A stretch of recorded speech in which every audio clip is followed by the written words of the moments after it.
ভারতের আশ্রয়ে আছেন দেশ পালানো সাবেক প্রধানমন্ত্রী শেখ হাসিনা। তাকে নিজেদের কাছে রেখেই ঢাকার সাথে সম্পর্ক বজায় রাখতে আগ্রহী নয়াদিল্লি। ঘোষণা ছাড়াই বাঁধ ছেড়ে দিয়ে প্রতিবেশী রাষ্ট্র ডুবানোর অভিযোগ, স্বৈরাচারী নেত্রীকে একচেটিয়া সমর্থন সহ নানা কারণে বাংলাদেশে বেড়েছে ভারত বিরোধিতার মাত্রা।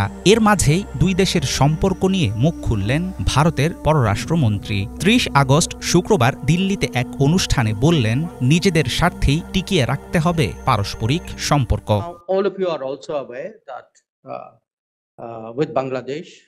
আপনারা জানেন, স্বাধীনতার পর থেকে বাংলাদেশের সঙ্গে আমাদের সম্পর্ক উঠানামার ভেতর দিয়েই গেছে। দেশের সরকারে যে থাকে তার সঙ্গে আমরা সম্পর্ক বজায় রাখব, আর এটাই স্বাভাবিক।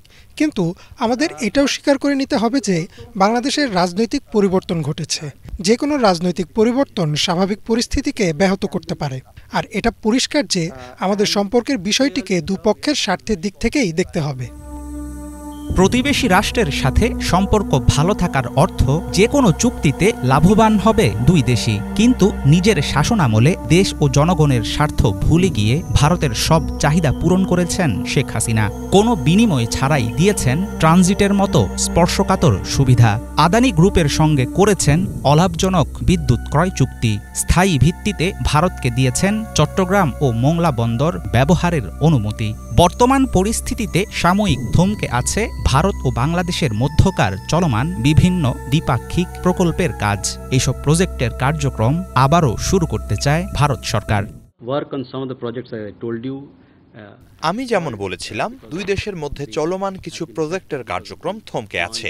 বাংলাদেশের আইন শৃঙ্খলা পরিস্থিতির কারণে এমনটা ঘটেছে। যখনই অবস্থা স্থিতিশীল হবে, সবকিছু স্বাভাবিক হবে, তখন আমরা আলাপ শুরু করব।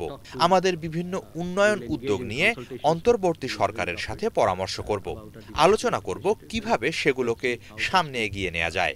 দেখা যাক আমরা কি রকম বোঝাপড়ায় পৌঁছাতে পারি। জনগণের ইচ্ছায় নয়, বরং ভারতের সহযোগিতায় ক্ষমতায় টিকেছিল শেখ হাসিনার সরকার। বিরোধীদের নিষ্ঠুরভাবে দমন ও পাতানো নির্বাচনে তাকে নিঃশর্ত সমর্থন দিয়েছে দিল্লি। এমনটাই মনে করে বাংলাদেশের বড় একটি অংশের মানুষ। দেশের পরিবর্তে বহুদিন ধরেই কেবল আওয়ামী লীগ দলের সাথে সম্পর্ক এগিয়ে নিয়ে গিয়েছিল ভারত। স্বৈরাচারের প্রতি দীর্ঘদিনের অন্ধ সমর্থন ও অভ্যুত্থানে পতনের পর হাসিনার দিল্লিতে আশ্রয় বাড়িয়েছে সাধারণ জনগণের সন্দেহ। সাবেক প্রধানমন্ত্রী শেখ হাসিনার ক্ষমতা হারানোর পর থেকেই শীতল সময় পার করছে বাংলাদেশ ভারত সম্পর্ক। নতুন সরকারের সাথে চলছে ভারতের শীর্ষস্থানীয় নীতি নির্ধারকদের যোগাযোগ। পাশাপাশি আওয়ামী লীগ নেত্রীকেও দিল্লি রাখছে নিজেদের আশ্রয়ে। একদিকে হাসিনা, অন্যদিকে অন্তর্বর্তী সরকার।